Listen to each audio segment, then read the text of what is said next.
Nakita ng Filipino basketball fans ang weird ending ng laro sa pagitan ng Gilas Pilipinas at Georgia sa huling araw ng group stage ng FIBA Olympic Qualifying Tournament last Thursday, July 4. Kinailangan lang na hindi matalo by not more than 18 points para umabante sa semis. Nag-ubos na lang ang Gilas ng oras sa dulo nung down by 3 na lang sila. What happened next was strange dahil bihira ka lang makakita ng team na panalo na pero mukhang sila pa ang naghahabol.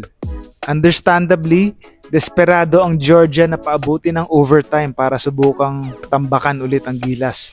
So finaul nila si Chris Newsome at pinasok ng elite two-way playmaker ang unang free throw to cut the lead to 2. After magmintis ng pangalawang free throw, mukhang sinubukan ni Goga Bitadze i-put back ang tira sa ring ng kalaban para itabla ang laro.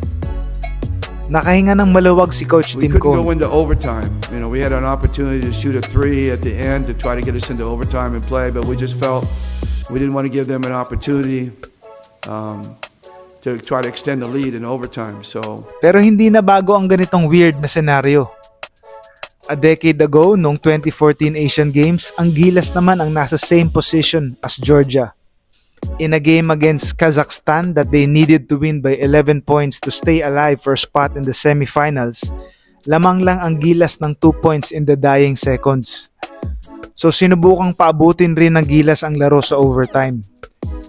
At si naturalized player Marcus Douthit ang napakiusapan na tumira ng own goal. And like a good soldier, tumira nga si Douthit sa kanilang basket. Pero right after the embarrassing shot, the referees waved the basket and gave possession to Kazakhstan with 11.4 seconds left. Natapos ang laro sa score na 67-65. Panalo ang Gilas pero tanggal sa semis contention. Sinabi ni then Gilas coach Chot Reyes na nagpaalam sila sa isang Korean referee na titira sila sa kanilang basket at sinabi niyang pumayag daw ang nasabing referee. Kaya nagulat na lang sila na biglang binaliwala ng kasamang Iranian referee ang tira.